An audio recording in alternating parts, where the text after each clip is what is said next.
some people may attribute being gay with some sort of femininity. Yeah. You still felt the pressure to show up the way that a man looks and being bigger and being more muscular. Can you talk about those two opposing pressures? I grew up Mexican Catholic, and I knew I was gay, or that I was attracted to the same sex at like 8-9 years old, that I can remember. Femininity, I was scared of it. I ran away from it. Hello, sexy people. Welcome back to Conquering Your Sexy. Yes, it is yours, and it's mine, and it's all of ours to define. I am Cristina Flores, and I have been in the space of empowering other people for over a decade now, primarily through movement. But as my career has shifted throughout this decade, I've realized that it encompasses also creating community, creating a space for people to be vulnerable, to talk about what makes them the best version of themselves, and also conversely, what makes them shrink and what makes them feel smaller, and what helps us to believe and achieve everything that we want to get in life. Because confidence bleeds into everything. And to me, confidence is the sexiest version of pretty much everybody. But in a world where everything is defined by sex appeal, and sex sells, and sex makes things move, what if we don't fit in the traditional version of what sexy is? Or what if we only fit into it for a decade? What do we do before? What do we do after? And what do we do to capitalize on our sexiest period of our life? Today, we are going to touch on masculinity and femininity. Some would say we're in somewhat of a masculinity crisis right now. Now, from what I've read, the masculinity crisis is simply a shift in what our societal structure of masculinity is, and the concerns that are around that, what it looks like. So to me, that sounds like a change, a redefining, if you will. Now, this started in the late 1960s when women entered the workforce, so they weren't necessarily needing to fit the traditional roles that they were in prior. And therefore, they're more independent, they're more successful, and they have more money. And there lies the power shift. Today, you are going to witness a conversation on this subject with me and Renato Gámez. I thought he would be the perfect person to discuss this with because since I've known him in the 6.5 years that we've been here in LA from Tucson, Arizona, I've witnessed him ebb and flow between all these different versions of himself while still remaining true to the core of who I've always known him to be. Renato Gámez is a first-generation Mexican-American living in Los Angeles. He works in the entertainment industry as a professional dancer, and he also works in the promotional marketing world as a project manager and product specialist. Most recently, you can find him on the L Word Gen Q on Showtime, and then also on Welcome to Chippendales on Hulu. He loves to roller skate, he loves to play tennis, he loves to eat chicken wings, and also create a loving community around him. He has danced for people like Cristina Aguilera, Bad Bunny, Queen Ivy, Dylan Francis, and since we filmed this podcast, he's actually been on the Coachella stage both weekends to dance for Rosalia, my girl crush. Rosalia, if you're seeing this, I would do dirty things to you if you consented to it. So anyway, without further ado, while I'm a little hot and bothered here thinking about Rosalia, let's get to this conversation, y'all. I think you're going to love it. And stay tuned because at the end, Renato and I put on a little dance for y'all, choreographed by yours truly and Renato Gámez himself. Don't miss it. Renato Gámez! Cristina Flores! I am really, really happy that you came here on a rainy ass day to come and have this conversation with me. We've been trying to make this happen forever. Literally. And I really, really want to thank you for taking the time to come out because I know you're a busy man. Of course, I'm so excited. Yes. This was meant to happen. I was trying to calculate how long we've known each other, and I think it's been 8 years. Yeah, I think you're about right. Because we met like maybe a year before We the moved here. movement to LA. Yes. And I've always like known of you. Like we've known, like I think I've seen you in like the Tucson realm, but we never actually talked until that one day we met up at Starbucks. And well, I don't know if that was the first day, but remember we caught up at a Starbucks like No. on the east side? I don't remember that. Nope. Okay, well we caught up. Oh, yes, yes, yes, I do. The one that was next to the Burger King, like on Work. was that Speedway? I don't even know. Yeah, it was like Speedway and Yeah, Pantano, or yeah. somewhere around there. Yes, yes, yes, yes. I do remember that. That's like a fond memory I have of you, like in Tucson. You moved out here before I did. And we both kind of came out here with the same purpose. And then we've had extremely different experiences. And I just want to say, you are one of the brightest, purest energies I've ever encountered in my entire life, truly. And you're really, really kind, and you're very loving. And something that I love about you is that you can get along with the bougiest of people, and you can get along with anybody on the street. And you just transcend spaces. And that's why I also wanted you for this particular episode, because of the way that you so gracefully transcend all of these different areas and different types of people. And coming to LA, we both came for dance. I feel like your career has been a little bit more streamlined. Like, you really plunged in and you've really been working and you've done a lot of amazing things. And for me, like, I kind of diversified my skill set when I came here, and now we're here. This is home. Yeah. That was a big move. Shout out to AZ. Literally, that was a big move. And I remember us talking about like our dance journeys coming out here and just like getting really excited for what LA was gonna give us. Yes. And never could I have made up or imagined anything that has been given to us out here in the last 6 years. You know? It's like a crazy wild ride, and it's crazy the different journeys and the different like hobbies and other creative aspects that you start learning out here. Yeah. And that's what I love about watching you too, because I feel like we did come out here for dance, but both of us, I think, do things in a very unconventional way. Yeah. Mm-hmm. We're always changing our life. Yeah. One thing that you said that had stuck with me still to this day, I don't know if you remember, but when I don't know if it was when we came out here, I think we were already here. And you were like, yeah, a lot of people come out here and they just end up living here and working here. And you were very specific that you didn't want that.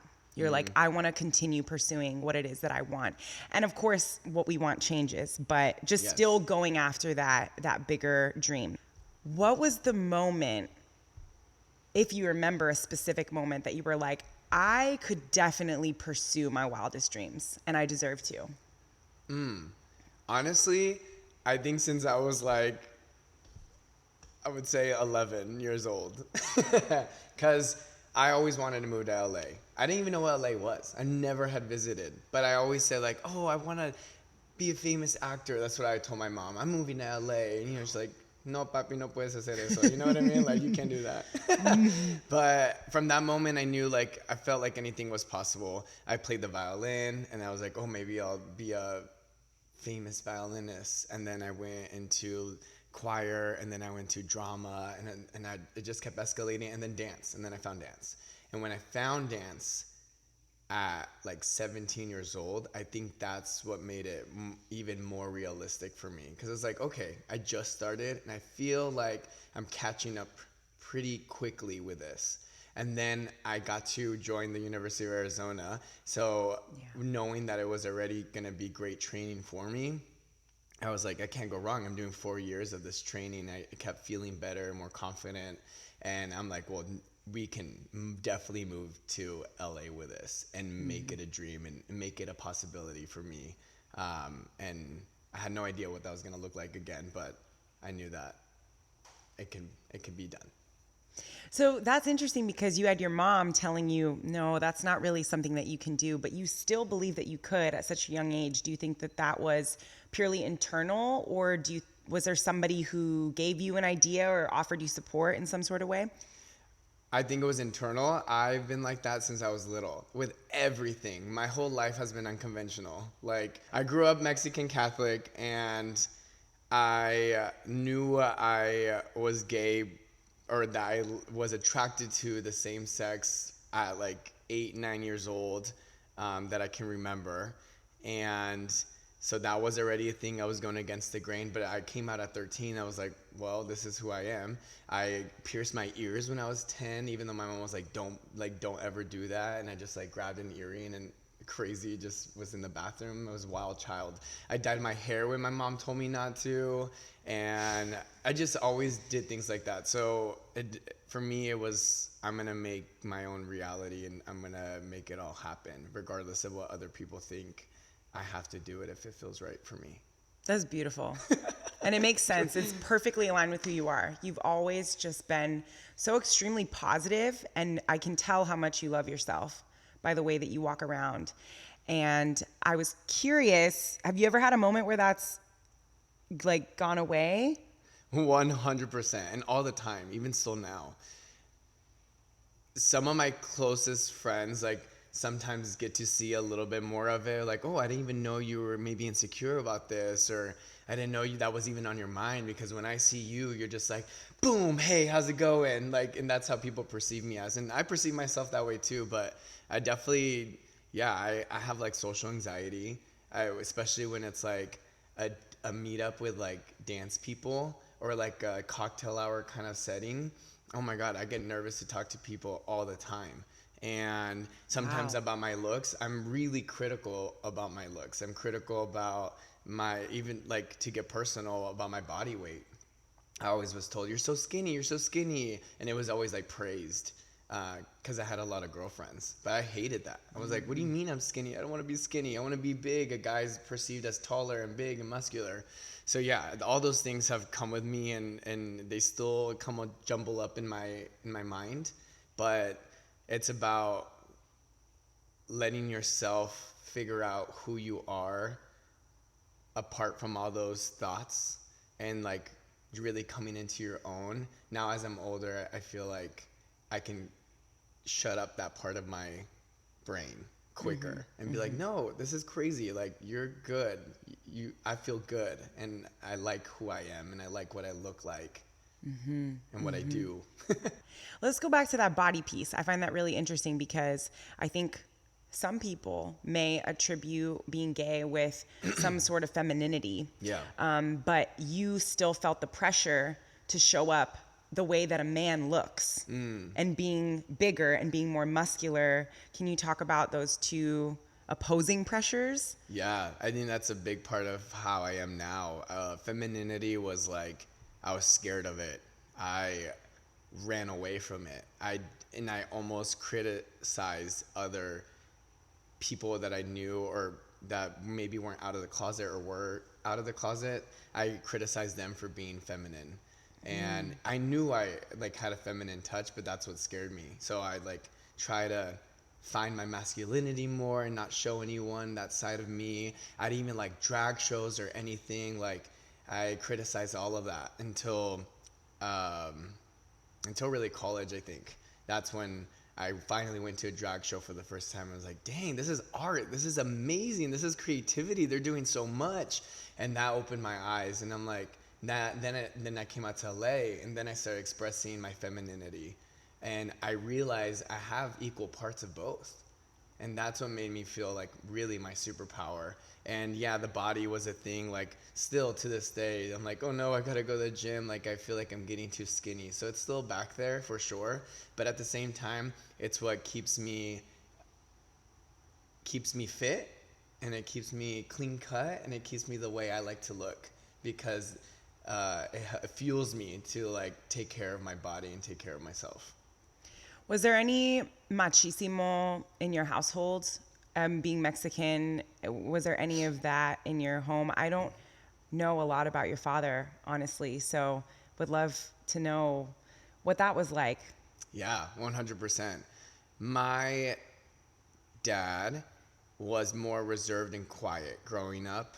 So my mom called the shots, and I went to her for permission and for everything. So I didn't really ask him for anything, but he definitely like still like instilled in us, like, don't cry, like, you can't cry because you're a guy, you can't show sign of weaknesses. And just seeing his personality in the home, like, you can see that he was really shut off or like traumatized from his childhood. And I think that rubbed off on me, because like any sign of weakness, he'd hide away or run from, or use things to like make himself feel better. And so Yeah, for sure. And also when I would go back home to Mexico, I was always called like fresita, or was always told Fresita is like, well, I guess now they might use it for like a better, they might use it better now, like in today's world, like it's a better terminology, or like a little empowers strawberry. you. Yeah, like, yeah, basically that's the exact translation, but it just means like you're really feminine, like flamboyant, metrosexual. So that my cousins told me that all the time, and I always just heard that, so it made me shy away. Weirdly enough, I always did the opposite of what people want me to do, but that did take a toll, like inside of me. How did your dad handle you coming out? We never talked about it. You told your mom. I told my mom, and I was like, I'm not gonna tell him. So she told him supposedly that night, and again, we didn't really talk at all. There was only a couple times where he'd come home and just mention it a little bit, but yeah, so he's just kind of more of a silent treatment. There was one time where he has a friend and they went out to a bar together, and I guess my dad asked his friend, like, hey, what do I do about this? Like, my son is gay, like I don't know how to react. And I think his friend was actually like, look, that's your son, you love him, and more receptive. That was the one time he came home and it was like, hey, I just want to let you know I love you. And he just said that. He didn't have to say what it was for or anything else, but I knew in that moment, like, he had come to terms maybe a little bit with what was going on. Wow. Going to now, you have embraced this femininity and masculinity that resides within you. And I would love to know when you first felt comfortable, because obviously you were exposed to it back in Arizona, and then here even more so. You said you started feeling comfortable with embracing your femininity. You made this whole page, Renamor, and you were doing burlesque. And I remember when I saw that, and I thought that was really cool because I'd never seen that side of you. You have a very ferocious, passionate way that you move, and it never to me has ever lent to, oh, it's masculine or it's feminine. It's just this energy that you have inside of you. So when did you have the moment where you're like, yes, I'm going to do this. I'm going to show this to the world. I don't feel afraid of this. I think it probably was in that time where Renamor was born, which was 2020 during COVID. Because up to then, when I was in LA, like sometimes I would like put on the makeup and like you know, more drag and make some videos. And I would go back to those videos and still I would watch them and be like, I don't like this, or it doesn't feel me, or like makeup doesn't feel right. Like I don't feel like I have to put on a face. So then when COVID hit, I was sitting home and I knew I loved burlesque, and up to that moment I had always see like a woman expressed on stage and like taking off her clothes. I'm like, what about a guy? Like I want to do that too. But I still don't, and then that's when it made the connection that I don't necessarily have to put on a wig and put on makeup. Like, I can be myself in my male form and put on a sexy outfit, and I could put on like women's lingerie or whatever and really embrace that, but still feel like me. And like I'm not putting on a show or putting on a face for anyone else. So yeah, I think when burlesque came around for me and I started expressing myself in that, I really felt empowered in my femininity. But I still had like a lot of my masculine aspects to it too. I just love that there's a mixture of it. Yeah, you didn't feel the need to conform to being completely feminine or completely masculine. Correct. You were able to kind of put it together. Yeah, wow. Absolutely. Wow. And that's when you realize too, like it's within all of us, I believe. Mm-hmm. And that's like, yeah, the divine power that you have to just express yourself and who you are, and not to feel like you have to do I don't know, just do something that doesn't work. That doesn't work for you. That doesn't feel right. Yeah. I've witnessed you have really good chemistry with women. People of the opposite sex. I've felt that with you when I dance with you. And then I've also seen you have hot chemistry with men on camera.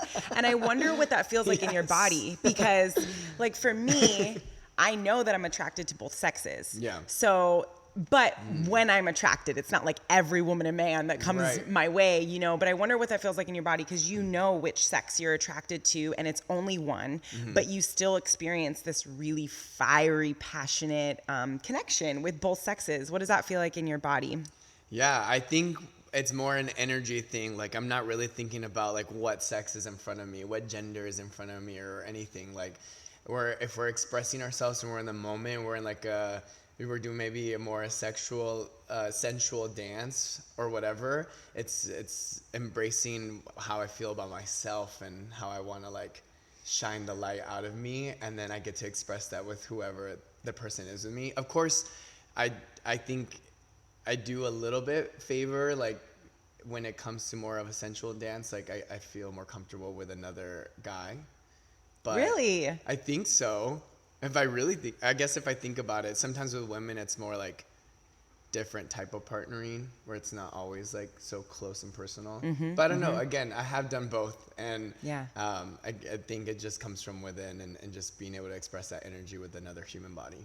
But I think there's, some truth to that. If that's what initially came to your brain, Yeah. is like if you were to choose who you could do a more sensual dance with, you would prefer a man. Yeah, I think so. Yeah, because Yeah. that feels more true to who you are. Yeah, there's the stigma that, or what happens in this industry is they'll always be like, oh, come to this audition, you're going to be partnering with someone.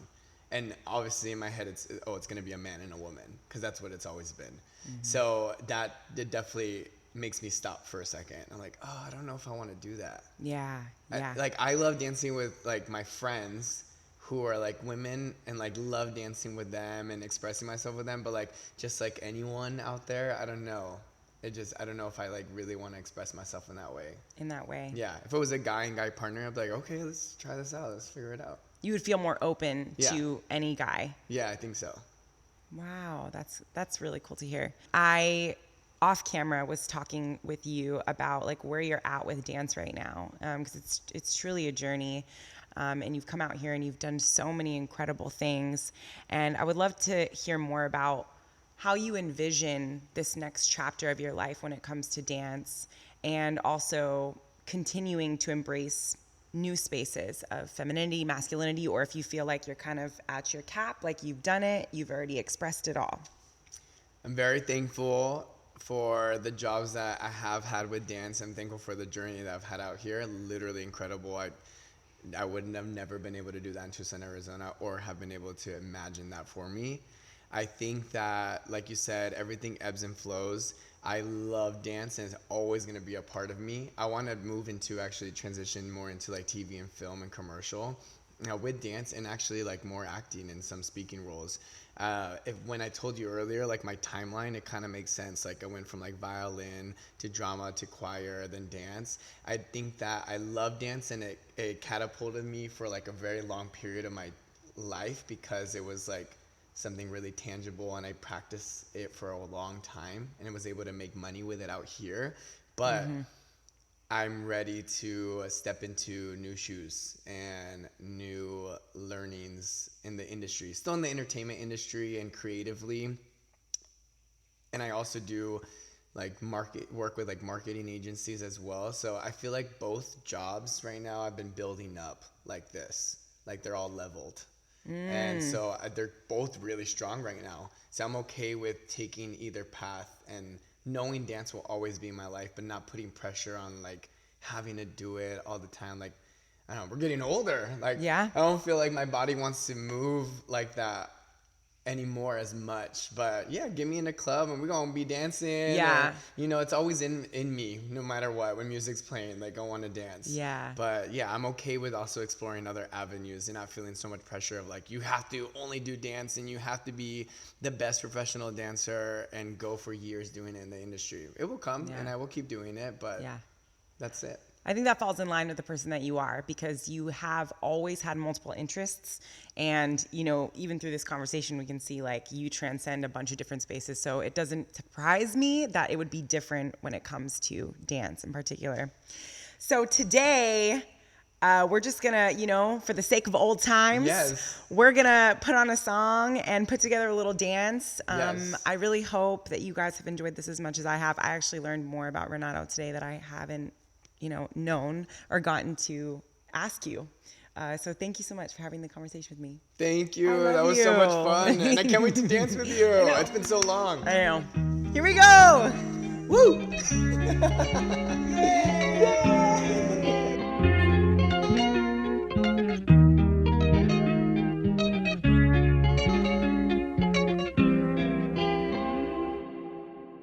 Ey, Titi me preguntó si tengo muchas novias.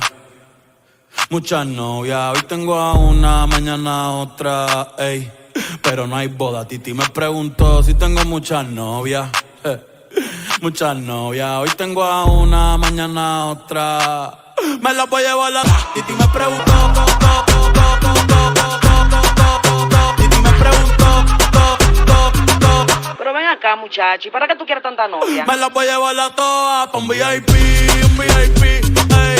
Saluden a Titi, vamos a tirar un selfie. Say cheese, ey. Que sonrían las que ya les metí en un VIP, ey. Saluden a Titi, vamos a tirar un selfie.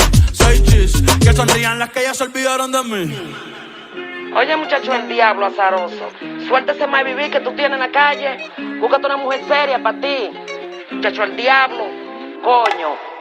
Yo quisiera enamorarme, pero no puedo. Yo quisiera enamorarme, pero no puedo. Sorry, yo no confío, nah, ni en mí mismo confío. Si quieres quedarte, hoy que hace frío y mañana te vas. Nah, muchas quieren mi baby gravy, quieren tener mi primogénito, ey, y llevarse el crédito. Ya me aburrí y quiero un totito inédito. Uno nuevo,